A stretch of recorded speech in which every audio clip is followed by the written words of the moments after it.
ಮಾಟ ಕೂಟ್ಲುಗಳನ್ನು ಮಾಡಿ ಆಟ ಆಡಿಸ್ತಿದ್ದೀರಾ. ಒಂದಲ್ಲ ಒಂದು ದಿನ ಒಂದೇ ಒಂದು ಸರಿ ಕ್ಷೇತ್ರಕ್ಕೆ ಬಂದು ಹಿಂದಿರುಗಿಸಿ ಸಾಕು. ಒಂದಲ್ಲ ಒಂದು ದಿನ ಮಾಟ ಕೂಟ್ಲ ಮಾಡಿಸೋನು ಮಾಡೋನಿಗೆ ವಿತಿನ್ ಸೆಕೆಂಡ್ ಒಳಗೆ ಅವನಿಗೆ ವಾಪಸ್ ಆಗುತ್ತೆ. ಮಾಟ ಕೂಟ್ಲ ಮಾಡಿ ಆಟ ಆಡಿಸ್ತಿದ್ದೀರಾ, ಐತ್ ಹಬ್ಬ ಕಾದು ನೋಡಿ. ಇದ್ದಾಳೆ ಮಹಾತಾಯಿ ಇದ್ದಾಳೆ, ಯಾರು ಹೆದರಬೇಡಿ. ಮಾಟ ಕೂಟ್ಲಕ್ಕೆ ಆ ತಾಯಿ ಇದ್ದಾಳೆ, ಬನ್ನಿ ಕ್ಷೇತ್ರಕ್ಕೆ.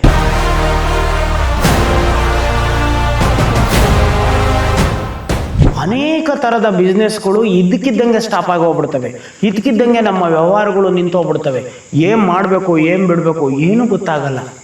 ಅಂಥ ಸಂದರ್ಭದಲ್ಲಿ ನಮಗೆ ಯಾರ ಕೆಡುಕನ್ನು ಮಾಡ್ತಾ ಇದ್ದಾರೆ, ಯಾರ ನಮಗೆ ತೊಂದರೆಯನ್ನು ಮಾಡ್ತಾ ಇದ್ದಾರೆ ಅಂತ 100ಕ್ಕೆ 100 ತಿಳ್ಕೋಬೇಕು. ಯಾಕಪ್ಪ ಅಂದರೆ 100ರಲ್ಲಿ 99 ಭಾಗ ನಮಗೆ ಆಗದಿದ್ದಂಥವ್ರು ಕೆಡುಕು ಮಾಡಿ ನಮ್ಮ ಫ್ಯಾಕ್ಟ್ರಿಗಳನ್ನು ನಿಲ್ಲಿಸೋವಂಥದ್ದು, ನಮ್ಮ ಬಿಸ್ನೆಸ್ಸನ್ನು ನಿಲ್ಲಿಸೋವಂಥದ್ದು. ಇನ್ನು ಒಂದು ಭಾಗ ಯಾವುದೋ ನಮ್ಮ ಅಸಮರ್ಥತೆ ಮತ್ತು ನಮ್ಮ ಒಂದು ಕಾಳಜಿ ಇಲ್ಲದಲೇ ಇರತಕ್ಕಂಥದ್ದು, ನಮ್ಮ ದರಿದ್ರತನ. ಆದರೆ ಯಾವ ಬಿಸ್ನೆಸ್ ಮಾಡೋಕ್ಕೆ ಹೊರಟಿರ್ತೀವಿ, ನಾವು ದೊಡ್ಡ ಬೆಳಿಬೇಕು, ನಾವು ಹೆಸರು ಮಾಡಬೇಕು, ನಾವು ಬದುಕಿ ಬಾಳಬೇಕು ಅಂತ ಹೊರಟ ಮನುಷ್ಯ ಯಾವುದೇ ಕಾರಣಕ್ಕೂ ದರಿದ್ರನಾಗಲ್ಲ.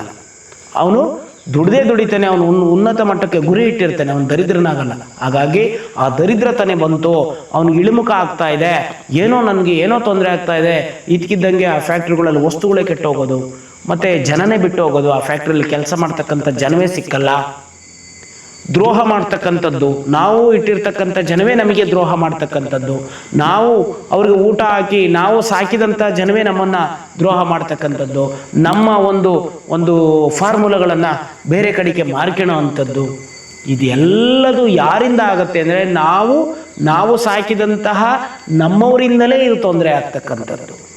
ಈ ರೀತಿ ತೊಂದರೆ ಆಯಿತು, ನಮಗೆ ಏನೋ ಇಳಿಮುಖ ಆಯಿತು ಅಂದಾಗ ನಾವು ಪಕ್ಕ ತಿಳ್ಕೋಬೇಕು, ನಮಗೆ ತೊಂದರೆ ಆಗ್ತೈತೆ, ನಮ್ಗೆ ಏನೋ ಕಾಣದ ಕೈ ಕೆಲಸ ಮಾಡ್ತಾವನೆ. ಇದನ್ನು ಹೆಂಗೆ ಮಾಡ್ತಾರಪ್ಪ ಅಂತಂದರೆ ಏನು ಮಾಡೋದು ಬೇಡ. ಮಾಂತ್ರಿಕತೆಯಲ್ಲಿ ನಾನು ಅದ್ರ ರಹಸ್ಯಗಳನ್ನ ಹೇಳಕ್ಕೆ ಹೋಗಲ್ಲ.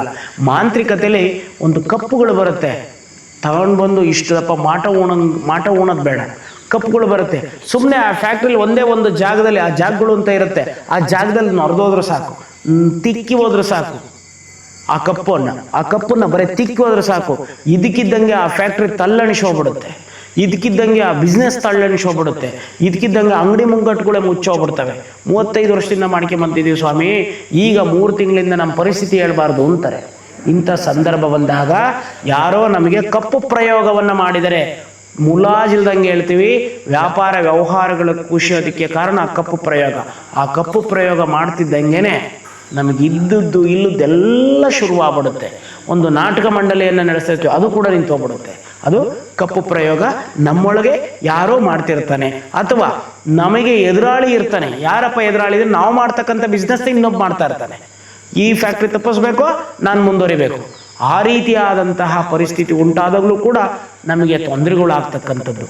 ಈ ರೀತಿ ಸಮಸ್ಯೆಗಳು ನಿಮಗೆಲ್ಲ ಆಗಿದೆಯಾ? ಈ ರೀತಿ ಸಮಸ್ಯೆಗಳು ಒಳಗಾಗಿದ್ದೀರಾ? ನೀವು ಕೂಡಲೇ ಶ್ರೀ ರುದ್ರಕಾಳಿ ಪೀಠಂ ಅಂತ ಹೇಳಿ, ಶ್ರೀ ತುಮಕೂರು ತಾಲೂಕು, ತುಮಕೂರು ಜಿಲ್ಲೆ, ಈ ಒಂದು ರುದ್ರಕಾಳಿ ಪೀಠಂಗೆ ಶೀಘ್ರದಲ್ಲೇ ಬನ್ನಿ. ಅಮ್ಮನವ್ರನ್ನ ಒಂದು ಪ್ರಶ್ನೆಯನ್ನು ಕೇಳಿ.